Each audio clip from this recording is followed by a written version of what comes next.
Ngobrol NBA 159, kita coba lihat ada apa aja yang bakal kita bahas di episode kali ini.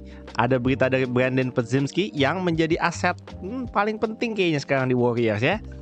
Untouchable katanya, nggak bisa diapa-apain, tim lain jangan coba menawar Brandon Podziemski. Ini katanya musim depan Warriors mengharapkan Brandon Podziemski untuk paling tidak menembak 8-10 3 point per game. Siap-siap menggantikan perannya Klay Thompson. Mudah-mudahan dia bisa breakout, man. I hope so dia bisa breakout. Berita tentang Bronny dan LeBron pasti ada di media. Nanti kita akan lihat juga interviewnya seperti apa. Film dokumenter yang bakal gue tungguin banget dan gue yakin kita semua bakal nungguin banget. Ini bakal tayang di Netflix tanggal 9 Oktober. Nanti kita coba bahas tipis-tipis ya, karena ini ada yang menarik nih sebenarnya. Oke, ini cuplikan dari Starting Five tadi, dokumenter yang akan tayang di Netflix. Dan ini berita yang cukup underrated menurut gue, karena ini signing yang menurut gue bagus buat Boston Celtics. Nanti kita bahas Lonnie Walker yang menandatangani kontrak 1 tahun untuk bermain bersama Boston Celtics. I love Lonnie Walker. Gak lengkap kalau nggak ada berita tentang Lakers dan berbagai rumor-rumor yang masih masa yang akan datang sebenarnya. Karena ini bilang bahwa setelah LeBron pensiun nanti, Lakers itu akan memprioritaskan untuk mentargetkan Luka Doncic supaya bisa memakai purple and gold. Mark Cuban langkahin kuburannya Mark Cuban. Ini mock trade namanya. Istilahnya mock trade dalam artian trade yang sudah dikalkulasikan sesuai dengan gajinya dan lain-lain secara finansial dan lain-lain. Ini adalah trade yang nanti kita akan bahas juga, karena ada nama-nama Steph Curry, ada Austin Reeves, ada Ben Simmons, itu nanti kita akan bahas juga ya. Ini jagoan-jagoan dari Jordan Brand, ada Zion, Banchero, ada Luka dan Jason Tatum yang sedang melakukan tour ke Shanghai. Coba gue ada di Shanghai, gue belum nggak tahu beritanya tuh. Cooper Flag sign with New Balance. Cooper Flag keren cuy, nanti kita lihat highlightnya ya. Lalu ini ada berita yang sebenarnya sudah terjadi dari sejak zaman bubble 2020. Nanti kita lihat, ini menarik. Of course ini adalah campaign untuk Olympic Los Angeles 2028 yang menurut gue keren banget. Ini ada muralnya Kobe Bryant dan situ ada tulisannya No Time to Lose. Gila ya, Amerika udah mulai trash talk nih buat Olympic 2028, padahal masih 4 tahun lagi. So, tanpa perlu berpanjang-panjang lagi, banyak yang akan kita bahas di episode 159 kali ini. Selamat menikmati, let's go.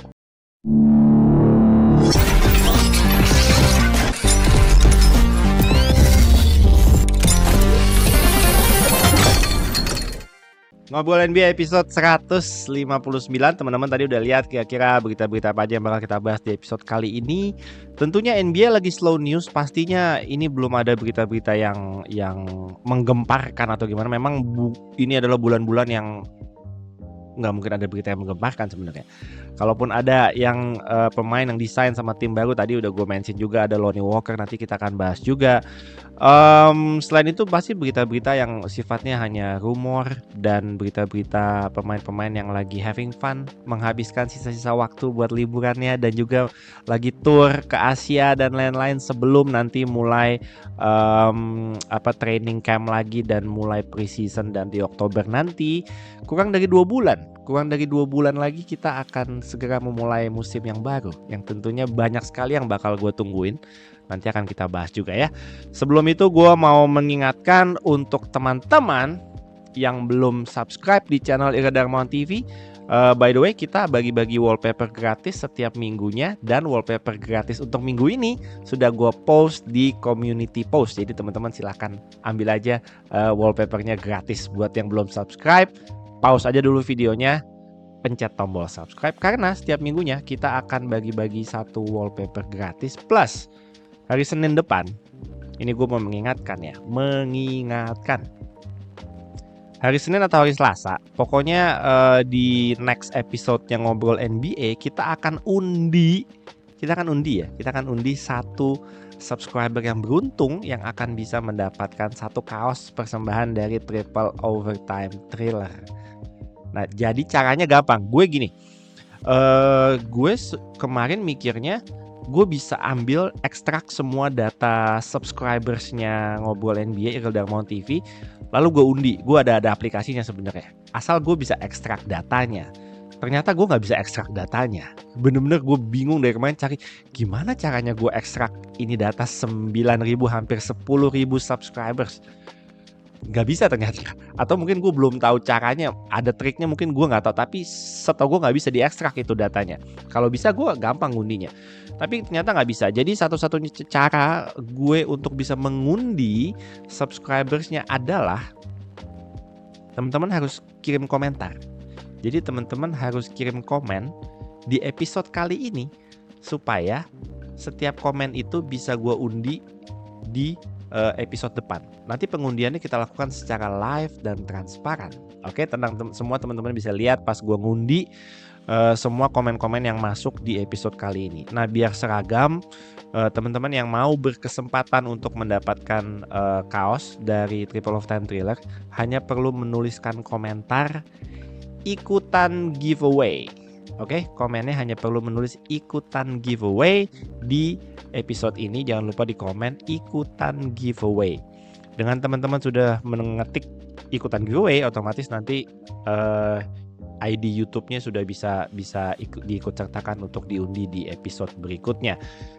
Dengan catatan harus subscribe dulu menjadi subscriber Real Darmawan TV. Oke, segitu aja pengumuman untuk pengundian di episode berikutnya ya. Jadi untuk episode ke depan kita akan mengundi satu pemenang yang beruntung. Tadi ada muncul apa ya by the way? Tadi ada muncul garis-garis merah. Oke, kita akan mengundi satu pemenang yang beruntung di episode berikutnya. Jadi jangan lupa ketik komen ikutan giveaway. Oke, mengingatkan juga untuk teman-teman yang belum punya kaos-kaosnya Triple of Time Thriller. Gue seminggu kemarin gak bikin episode karena gue kemarin menyelesaikan pengiriman kaos Appreciate Greatness yang sudah hampir mencapai 500 pesanan. Akhirnya berhasil saya stop dulu, nanti kita buka lagi. Appreciate Greatness 400 lebih sudah kita kirim, dan komen-komen di Tokopedia juga hampir semuanya merasa puas 100% bintang 5. Senang banget gue kalau teman-teman puas. Gue sangat-sangat happy banget, asli puas juga kerjanya karena susah.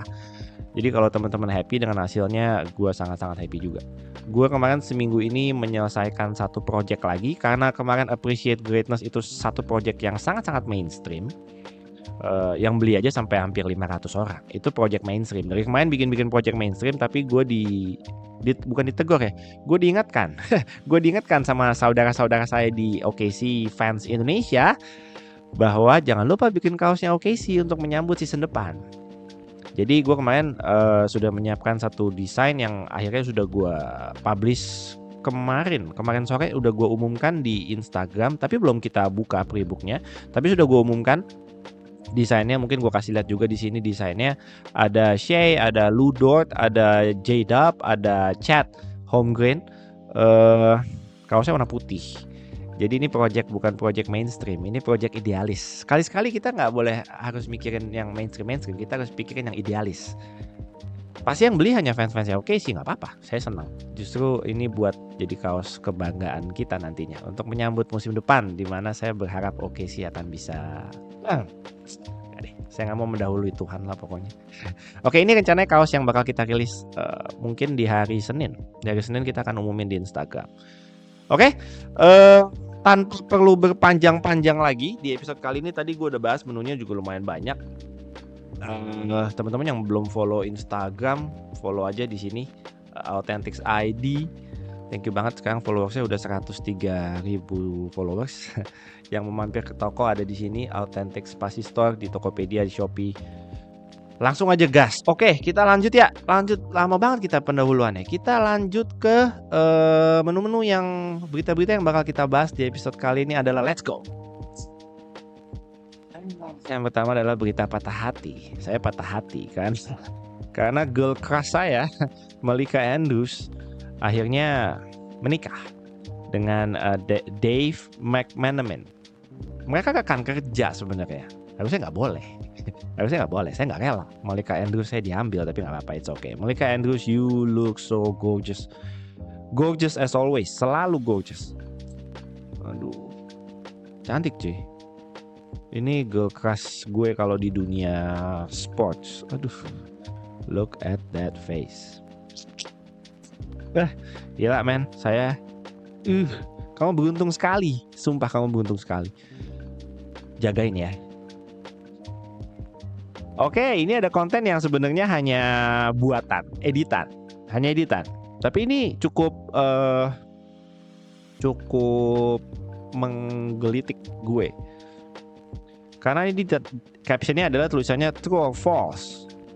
True or false, Ja Morant will win a championship in his NBA career. Of course kita nggak bisa memprediksi masa depan.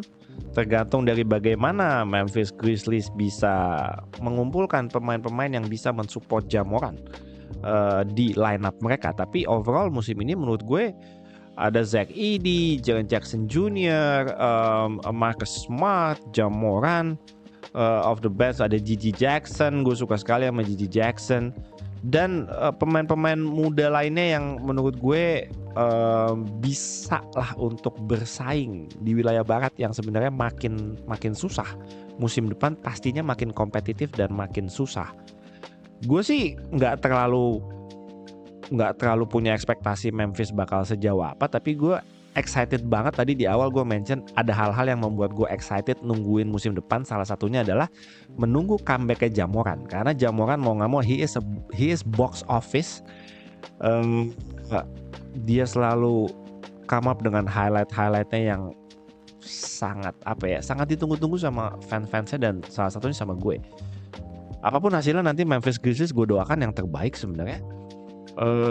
Yang penting Ja Morantnya jangan aneh-aneh dan dia harus sehat. Kalau dia sehat, gue rasa untuk ada di level play-in dan paling nggak di seed 6, 7, 8 menurut gue achievable banget buat Memphis Grizzlies. Kalau untuk menjadi top 3, top 5 menurut gue ya targetnya nggak usah muluk-muluk dulu, tapi paling nggak di zona-zona play-in gitu lah. Menurut gue masih sangat-sangat achievable. Karena gue percaya Ja Morant bakal mainnya bagus selama dia sehat. Tinggal yang lain-lainnya aja. Ini true or false lagi. Tapi gue cuma mau bilang kenapa gue save foto ini. Karena gue walaupun sekarang statusnya masih editan dan ini belum terjadi, tapi gue nge-save foto ini, bahkan gue jadiin wallpaper handphone gue. Karena gue pengen berharap ini jadi satu hari ini jadi kenyataan. Gue nggak tahu satu harinya itu kapan. Dan again gue nggak mau mendahului Tuhan, tapi ngelihat foto ini kok membuat saya sangat-sangat bergetar gitu ya untuk nge-save foto ini dan berharap ini menjadi kenyataan musim 2025, musim tahun depan gue harus, itu tahun dimana mungkin kesempatan OKC menjadi juaranya terbaik. Kalau nggak nanti Shea udah keburu minta pindah. Jadi mudah-mudahan doain aja gue, dan gue doakan semua teman-teman yang punya tim favoritnya masing-masing untuk bisa perform sebaik-baiknya. Pemain-pemain bintangnya nggak ada yang cedera, dan let's fight. Gue seneng banget dengan musim yang sehat, musim yang semua pemainnya nggak ada yang cedera. Mudah-mudahan. Menyambung dari foto yang tadi sebenarnya, ini ada polling yang diberikan. Kalau teman-teman lihat di captionnya, pollingnya ini diberikan kepada pelatih, kepada scout, dan executives dari tim-tim NBA. Polling itu mungkin pertanyaannya adalah siapa kira-kira tim yang punya chance terbaik untuk menjadi juara musim depan. Dan pilihan pertama yang menjadi paling favorit yang dipolling antara coaches, scouts, dan eksekutif, mereka percaya bahwa Boston Celtics masih menjadi tim yang punya menjadi favorit untuk menjadi juara lagi musim depan, back to back. Walaupun dalam 6 tahun terakhir itu tidak ada tim yang back to back. Kita kembali ke tahun 2018 itu Warriors kan ya. 2018 itu Warriors. 2019 itu Raptors. 2020 bubble itu Lakers. 2021 Milwaukee Bucks, Phoenix Suns, Milwaukee Bucks. 2022 Golden State Warriors. 2023 Denver Nuggets, dan 2024 itu ada Boston Celtics. Jadi dalam 6 tahun terakhir, 6-7 tahun terakhir, 6 tahun terakhir pastinya, 6 tahun terakhir itu tidak ada satu tim pun yang bisa juara back to back. Jadi chance untuk juara back to back itu sebenarnya agak-agak menjadi satu kelangkaan sekarang. Apakah Celtics bisa back to back? Sebenarnya sih bisa. Sebenarnya bisa. Kuat man, Celtics kuat man. Tapi tim-tim lain bukannya tidak bertambah kuat juga kok. Dan di bawahnya, di belakangnya Boston itu coach dan scouts dan executives itu percaya bahwa OKC ini bukan kata saya loh ya. Ini bukan kata saya. Ini ya kata polling. Ini kata polling. OKC bakal punya kesempatan terbaik untuk bisa menjadi juara di musim depan. Alex Caruso effect. Well, gue baca berita kayak gini sih, gue ambil sisi positifnya aja. Kenapa mereka bisa percaya OKC punya kesempatan itu bukan semata-mata karena Alex Caruso aja kok. Pemain-pemain yang lain juga tambah matang. Chat juga gue lihat di off-season trainingnya juga keren banget. Shea kemarin main di Olympic juga paling nggak ada putusnya tuh. Shea nggak ada putusnya. Ludot juga sama main.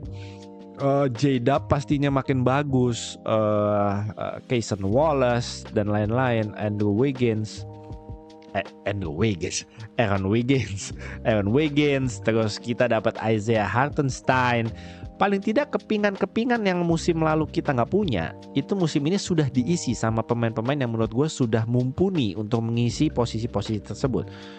Jadi gue, ya yang pasti gue expect bigger things buat OKC, melangkah lebih jauh musim ini. Ya nggak muluk-muluk harus juara, tapi paling tidak melangkah lebih jauh musim ini.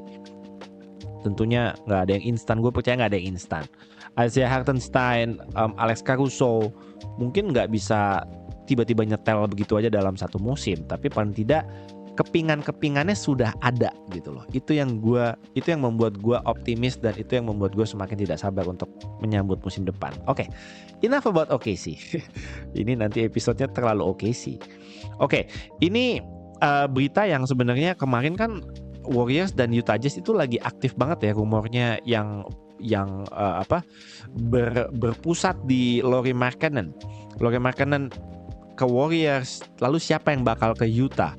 Waktu itu kandidatnya ada Moses Moody. Warriors nawarinnya Moses Moody, lalu dimintanya ada Kuminga, ada Podziemski dan lain-lain. Tapi Warriors cukup firm. Mereka cukup firm, yakin bahwa Podziemski tidak bisa disentuh untuk saat ini. Podziemski tidak bisa disentuh oleh siapapun. Gue senang gue melihat Podziemski di musim rookie-nya kemarin. Dia potensi dan ceilingnya itu tinggi, at least sebagai ball handler, sebagai playmaker, sebagai shot maker. Menurut gue di sophomore seasonnya musim nanti dia harus bisa breakout, dan paling tidak dia menunjukkan improvement yang luar biasa. Harus, dan gue percaya dia bisa. Produk-produknya Santa Clara nggak pernah mengecewakan lah. Podziemski, J-Dub, dulu ada Steve Nash dan lain-lain, nggak pernah mengecewakan sih menurut gue. Jadi gue expect big things buat Podziemski di musim keduanya, dan gue senang Warriors ngasih kepercayaan dan role yang lebih besar sama Podziemski di musim kedua. Itu terbukti dari postingannya ini, bahwa ini gue bacain caption ya, gue translate aja. Warriors udah ngomong ke Brandon Podziemski bahwa lo di musim kedua lo nanti kan udah gak ada Klay Thompson kan, ini giliran lo, it's your time. Silahkan Anda sikat 8-10 3 point per game musim depan. Dikasih lampu hijau, dikasih lampu hijau untuk take 8-10 3 point per game. Gila men, itu udah di levelnya Steph, itu 8-10 di levelnya Klay. Jadi kita sebagai fansnya Warriors pastinya di luar sana harus bisa support tim ini, dan terutama pemain-pemain muda mereka kayak Podziemski untuk bisa kasih lihat improvementnya di musim kedua. Tentunya kita juga harus melihat improvement dari Jonathan Kuminga, Moses Moody dan lain-lain. Tapi Podziemski ini aset yang lagi dipupuk untuk bisa jadi something sama Golden State Warriors gitu. Jadi mudah-mudahan dia bisa live up dengan ekspektasi orang-orang dan ekspektasi dari internal organizationnya Warriors sendiri di musim kedua nanti. I love Brandon Podziemski. Gue punya banyak sekali kartu-kartunya dia. Kalau dia sampai breakout di musim keduanya nanti, kartu saya harganya melambung tinggi. Ini berita LeBron and Bronny. Tentunya kalau media nggak ada berita LeBron dan Bronny pastinya nggak seru. Ini konten-konten gak penting. Ini gue nyalain dulu suaranya ya. Ini gue nyalain suaranya.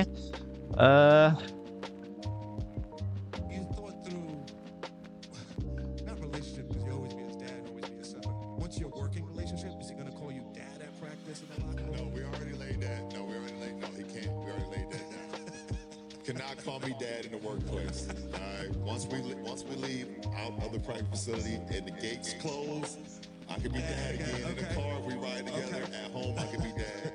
No, he gotta call me like 2-3 or Brian. Okay. Or go if he wants to. Hey.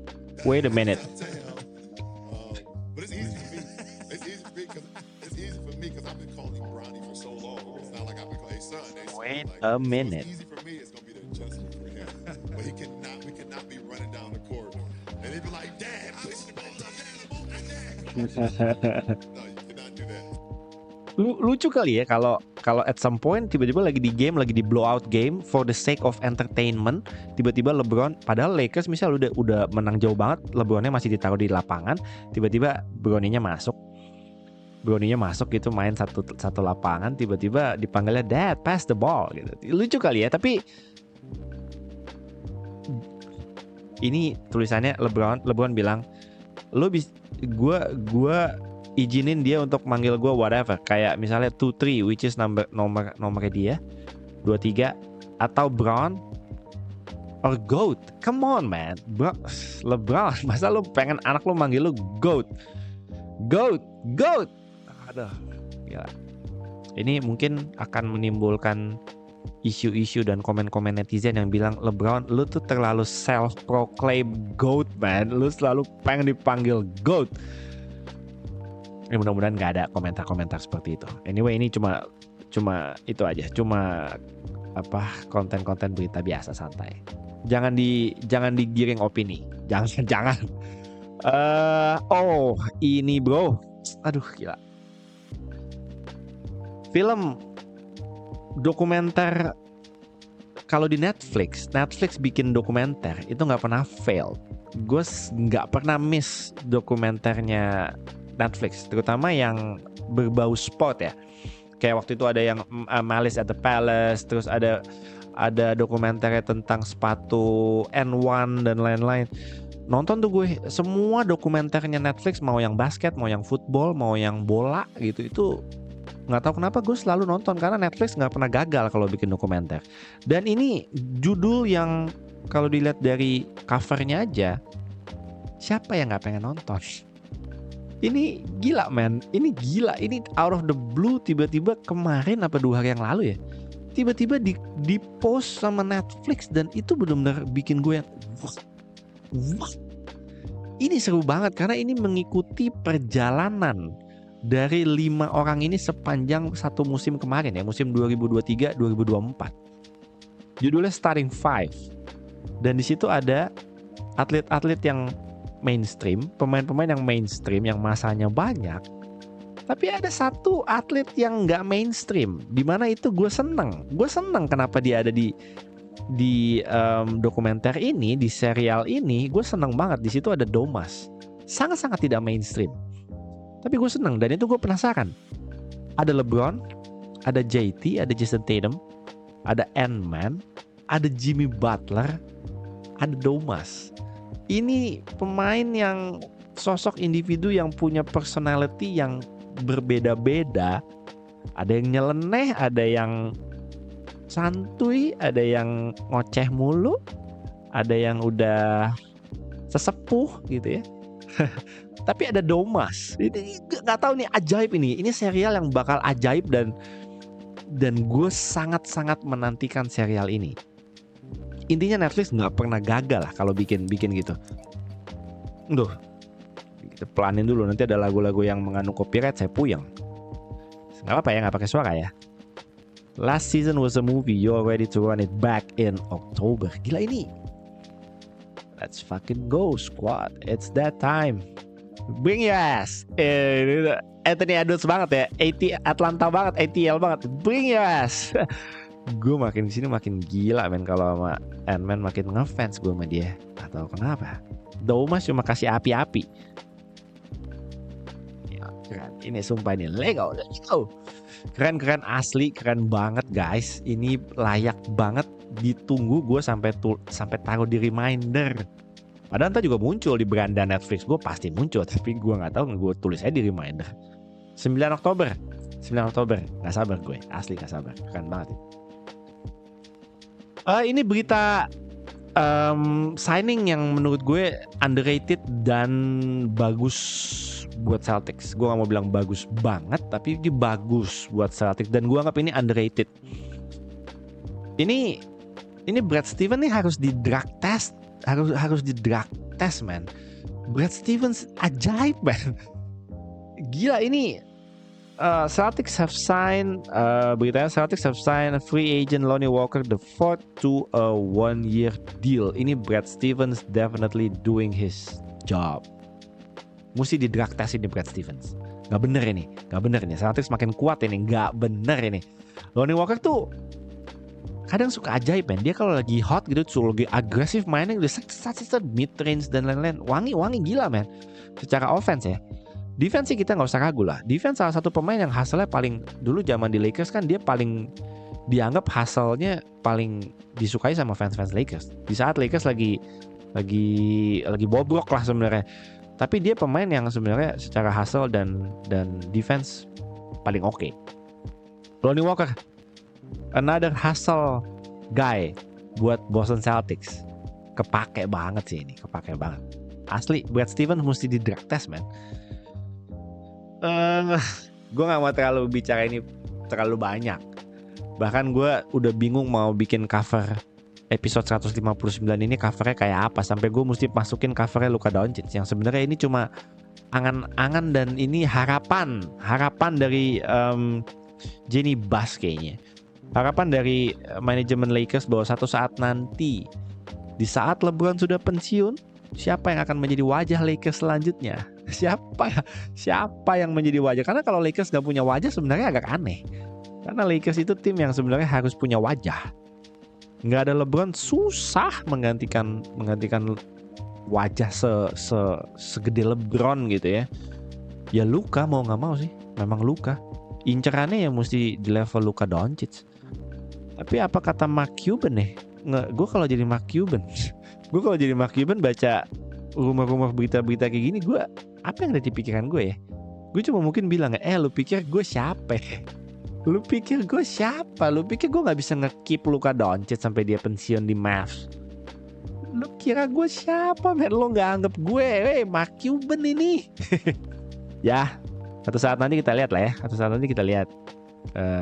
Apakah bakal terjadi atau enggak. Kita gak boleh menutup segala macam kemungkinan. Dan kita gak bisa bilang bahwa Luka Doncic tuh bakal kayak Dirk Nowitzki, dia bakal mulai di Mavs, dia bakal menutup karir di Mavs. Gue sudah tidak percaya sama hal-hal kayak gitu sekarang. Asli, gue udah gak percaya. Jadi gue gak mau menutup segala macam kemungkinan apapun bisa aja terjadi. Ini saking gak ada berita guys. Sampai Eric Pincus itu sampai harus ngebikin mock trade seperti ini. Ini secara kalkulasi dan hitung-hitungan duit secara itu pokoknya ini harusnya udah match ya. Eric Pincus kalau bikin begini-beginian dia udah match sampai ke koma-komanya udah match ini. Steph Curry ke Lakers. Gue sebutin nama-nama besar aja teman-teman sambil baca aja ya di sini ya. Steph Curry ke Lakers. Austin Reeves dan Ben Simmons ke Warriors. Ini aja udah ngadi-ngadi sebenarnya. Karena Lu udah terbiasa dengan splash di Warriors, tiba-tiba lu dapet Ben Simmons, ngapain gitu ya. Lalu ada tim ketiga yaitu Brooklyn Nets. Gue mau ketawa sih sebenarnya. Brooklyn Nets dapetnya bagus sebenarnya, Rui Hachimura dan D'Angelo Russell. Lalu ada tim keempat, ada Detroit Pistons, itu dapat Dennis Schroeder dan Christian Wood. Gila sih ini, gila. Ini saking nggak ada beritanya aja sebenarnya. Gila ya, fansnya Dub Nation kalau tiba-tiba beneran terjadi, tiba-tiba Steph lepas gitu, tapi dapetnya Ben Simmons gitu. Demo kali ya, di SF demo kayaknya, demo besar-besaran kayaknya, peringatan darurat kayaknya. Oke. Ini berita selingan aja. Ini tim-tim Jordan Brand yang sedang tour ke Shanghai. Ada Banchero, ada Jason Tatum, ada Luka, ada siapa tadi? Main deh. Ada Zion. Wait. Gue pengen pause pas bagian Zion, man. Gila, man. Zion kurus banget, man. Asli, lu lihat Zion di foto ini. Ini gue pause kan. Oke. Nggak berasa bulky-nya udah nggak terlalu kelihatan. Ini benar-benar versi slimnya Zion. Gila sih, Zion musim ini nggak tahu kayak apa, tapi pasti bakal keren banget sih. Tuh lihat tuh, slim banget, man. Oke. Ini berita-berita yang signing untuk sneaker, signature shoes, Cooper Flag yang diprediksi bakal di draft nomor di urutan pertama musim depan sudah colong start. Dia udah sign dengan New Balance buat musim depan.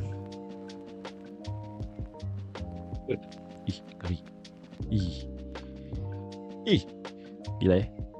Cooper Flag oke sih. Tanking lah gitu. Jangan tanking-tankingan. Enough with tanking. Ini gila, ini gue udah recording berapa lama ya? 30 menit lebih kali ya. Nggak kelihatan lagi menitnya.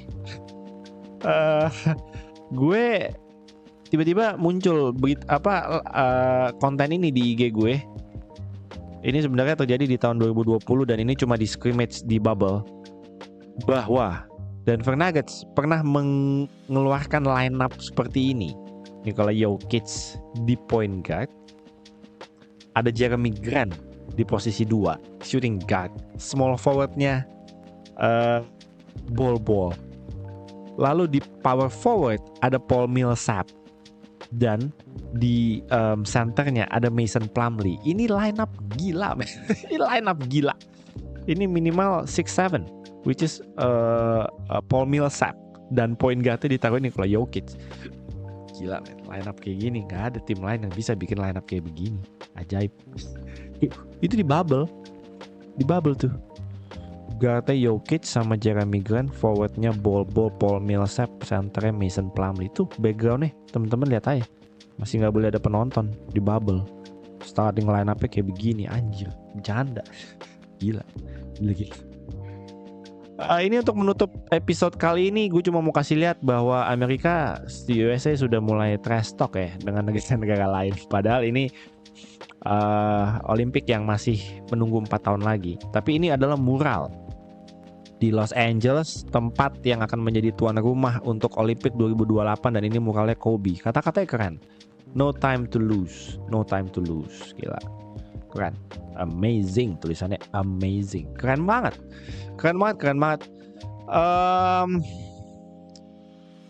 Jangan lupa teman-teman subscribe ya, karena kita akan mengundi satu subscriber yang beruntung untuk kita undi di hari Senin atau Selasa depan. Jangan lupa, caranya gampang banget. Cukup komen ikutan giveaway supaya komen-komen kalian bisa gue undi untuk bisa memenangkan satu kaos persembahan dari Triple Overtime Thriller. Panjang ya episode 159. Sebenarnya berita-beritanya nggak ada yang gimana-gimana banget, tapi panjang, ngocehnya kebanyakan gue kayaknya. Tapi thank you guys for watching episode 159. Kayaknya seminggu sekali kayaknya bikin kontennya udah paling pas, karena berita-beritanya baru bisa kekumpul banyak dalam waktu seminggu. Kalau tiap 2-3 hari kayaknya susah ngumpulin beritanya, nggak banyak berita yang lagi beredar sekarang ini. Semua lagi pada masa tenang. Semua masa tenang sebelum nanti menyambut training camp dan juga pre-season. Nanti gue tanggal 25 berangkat ke LA. Nggak tahu nanti nonton NBA-nya apa di sana. Tapi yang pasti gue nonton Lakers sama Warriors nanti dapat, karena gue ke LA habis itu ke SF. Kalau niat gue bisa niatin ke Sacramento. Mudah-mudahan nanti dapat. Clippers juga pasti ya dapat. So, segitu aja episode 159. Nanti kita ketemu lagi, jumpa lagi di episode 160. Sekaligus kita undi lucky subscribers yang bisa mendapatkan satu kaos dari Triple of Time Thriller. Jangan lupa kalau teman-teman subscribe, jangan lupa ambil wallpapernya gratis di community post ya. Gue udah post untuk wallpaper gratis minggu ini. Teman-teman yang belum subscribe, di subscribe aja supaya bisa dapetin wallpaper gratis setiap minggunya. Selesai episode 159 selesai. Kita ketemu lagi di episode 160 hari Senin atau hari Selasa, tentunya dengan berita-berita menarik lainnya. Thank you guys for watching. I'm out.